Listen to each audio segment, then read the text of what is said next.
बरेली में देवरनिया थाना प्रभारी का एक ऑडियो वायरल हो रहा है। इस कथित ऑडियो में थाना प्रभारी के एक बीमार सिपाही से बातचीत के दौरान उसे बीमारी के इलाज के लिए कंवारी लड़की का दूध पीने की सलाह दी। हाँ सुरेंद्र।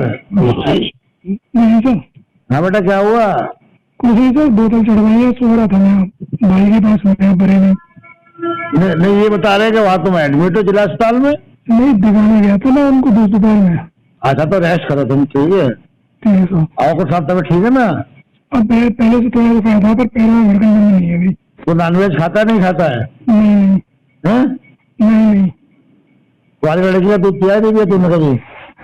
सर भी बिल्कुल हालत नहीं है, बिल्कुल हालत नहीं है। अब ढूंढ ले, दूध पी खा ले, सब करंट आ जाएगा। जूस पिया हमारा का जूस पी खा ले, ठीक है?